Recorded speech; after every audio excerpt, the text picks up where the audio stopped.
2030, kailangang mapigilan ang patuloy na pagtaas ng temperatura sa mundo. Yan ang babala ng mga eksperto at ilang climate scientists. Kung hindi ito magagawa, hindi na natin mapipigilan ang irreversible effects ng climate change. Pero 2021 na, ano ba ang maaaring mangyari kapag hindi natin ito magawa sa loob lang ng 9 na taon? Ito ang 2020 Global Mean Temperature Map ng mundo ayon sa pagsusuri ng NASA o National Aeronautics and Space Administration. Pero way back in 1880, ganito. It's cool, hindi ba? Yan ang goal ng 2030 deadline ng United Nations Intergovernmental Panel on Climate Change. Mapanatiling mababa sa 1.5 degrees Celsius ang global temperature average. There's what we call as tipping points. At a certain point, may become irreversible. So they consider the increase in temperature of about 1.5 degrees, which we want to limit by 2030, hopefully much lower than that, to be able to prevent that tipping point from happening. Magagawa ito sa pamamagitan ng pag-eliminate sa carbon emissions.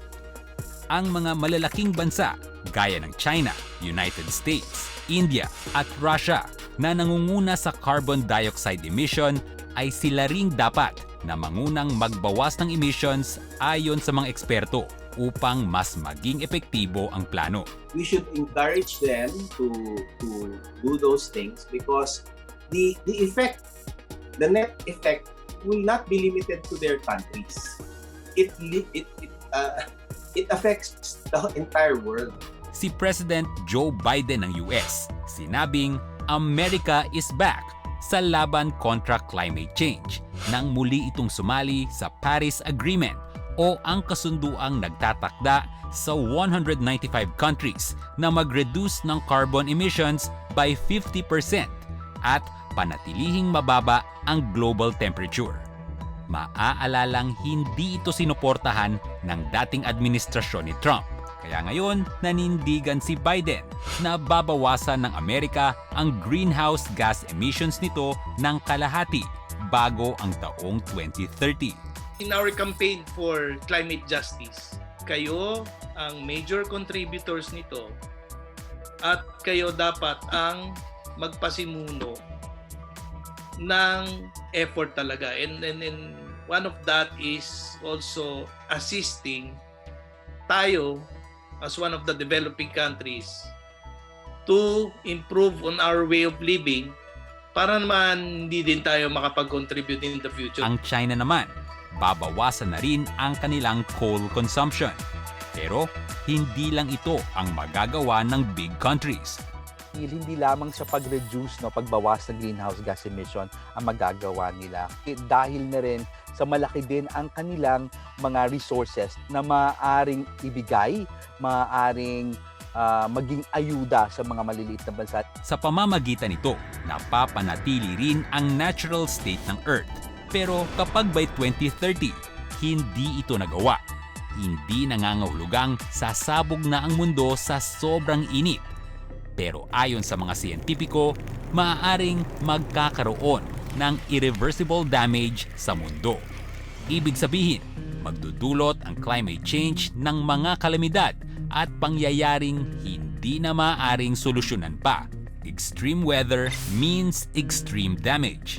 Gaya ng mga ito, wildfire crisis noong nakaraang taon nang masunog ang milyong-milyong ektarya ng mga forest land sa Australia, Brazil at sa Amazon. Hanggang ngayon, nakakaranas pa rin ng hailstorm ang Texas, USA. 4 na buwang pagbaha sa China na umabot na sa halos 300 ang patay at 1,000,000 bahay ang nasira. At ang nakakabahalang pagkatunaw ng malalaking bahagi ng glaciers sa West Antarctica na hanggang ngayon ay nagpapakita ng mga malalaking bitak.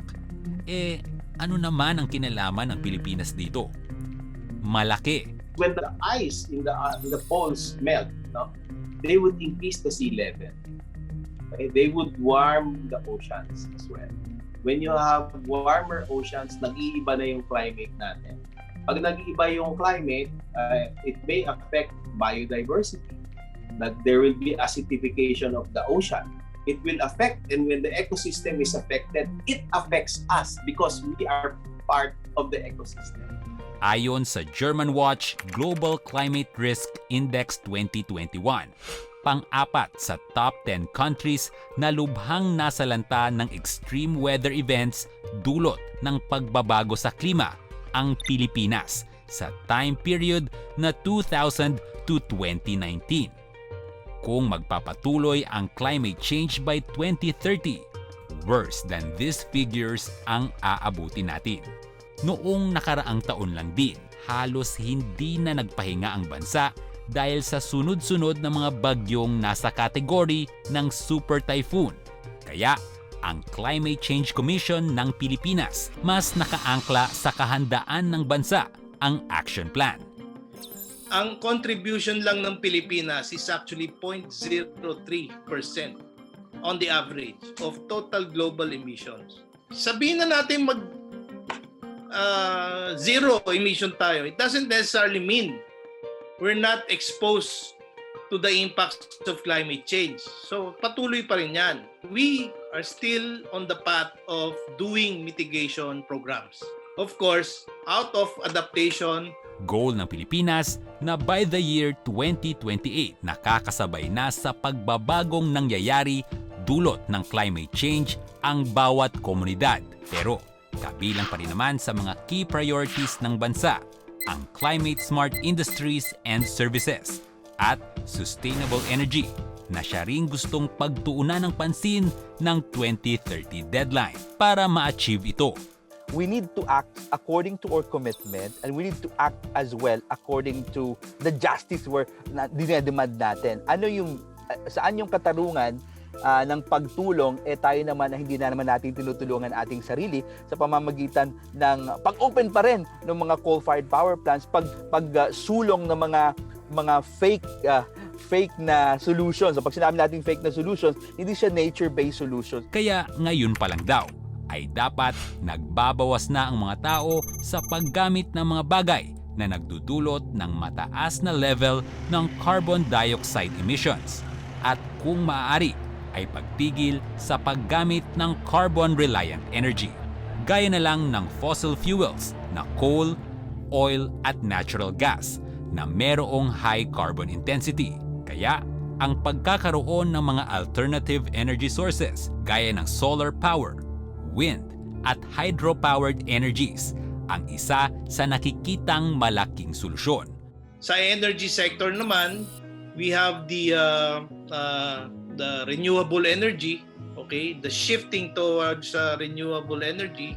In fact, meron niyang energy development plan na sinusunod ng DOE. Kung sa 2030 ay maisasagawa ang mga ito, magkakaroon ng 45% na pagbaba sa carbon emissions.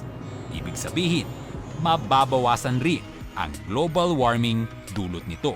By 2040, inaasahan na mas magiging malamig ang global temperature ng mundo. We need to have policies that will address the problems of climate change through mitigation and adaptation. And we need to implement them now before it is too late, that it is irreversible. Malaking tulong rin ang classic way na pagtatanim ng mas marami pang puno. Na-empower at may kapangyarihan ang bawat individual. It's beyond growing trees. It's beyond not patronizing products using single-use plastic. It's also beyond growing your food sa backyard mo. Malaki maitutulong yan. Pero at the end of the day, you have the power. Sa energy, ano magagawa mo? You have the power actually to demand your electric cooperative to get electricity from renewable energy. So you have the power to choose. Ang batas nagsasabi na may option ka na pumili ng malinis at murang kuryente na hindi nakasisira sa planeta, hindi nakasisira sa ating kalusugan. Hindi pa naman huli ang lahat.